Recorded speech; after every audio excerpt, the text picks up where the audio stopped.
સુરતમાં ગુનાહિત ઇતિહાસ ધરાવતા આરોપીઓની પરેડ કાઢવામાં આવી છે। કાયદો વ્યવસ્થાની સ્થિતિ જળવાય તે માટે પોલીસની આ કાર્યવાહી, જેમાં ચોક બજાર, મહિધરપુરા, લાલગેટ પોલીસ સ્ટેશનના આરોપીઓની પરેડ કાઢવામાં આવી છે। અલગ અલગ ગુનાના 75 આરોપીઓ સામે અટકાયતી પગલાં લેવામાં આવ્યા છે। તહેવારોને ધ્યાનમાં લઈને પોલીસ દ્વારા અટકાયતી પગલાં લેવામાં આવ્યા છે। શહેર પોલીસે આરોપીઓને કડક શબ્દોમાં ચીમકી આપી છે। કાયદો હાથમાં લેશો તો પોલીસ કડક કાર્યવાહી કરશે। આરોપીઓને સારા નાગરિક બનવા માટેની પણ પોલીસે અપીલ કરી છે। આરોપીઓને મદદ જોઈએ તો આગળ આવવાની પણ સમજણ આપવામાં આવી છે। શાંતિ ડહોળવાનો પ્રયત્ન કરનારા સામે પોલીસ કાર્યવાહી કરશે તેવી ચીમકી આપવામાં આવી।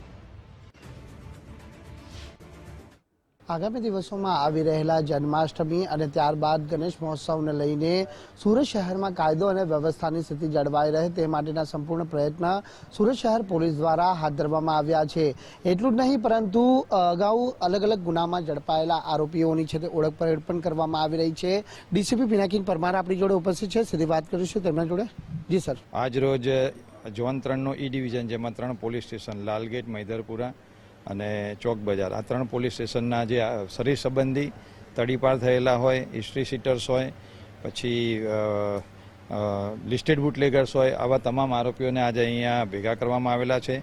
તેમને સૂચના આપવામાં આવેલી છે અને આજે એ લોકોને અટકાયતી પગલાં લેવામાં આવશે। આનો મુખ્ય ઉદ્દેશ મહેરબાન પોલીસ કમિશનર સાહેબ શ્રી નવા દ્વારા જે સૂચનો કરવામાં આવતા હોય છે, એમાં આવતો જે સમય છે જેની અંદર વિવિધ તહેવારો આવવાના હોય, તો જેથી લો એન્ડ ઓર્ડરની પરિસ્થિતિ સચવાય, પ્રોપર જળવાઈ રહે, એના ભાગરૂપે જ આજે તમામ આરોપીઓને અહીંયા ભેગા કરી અટકાયતી પગલાં લેવામાં આવશે।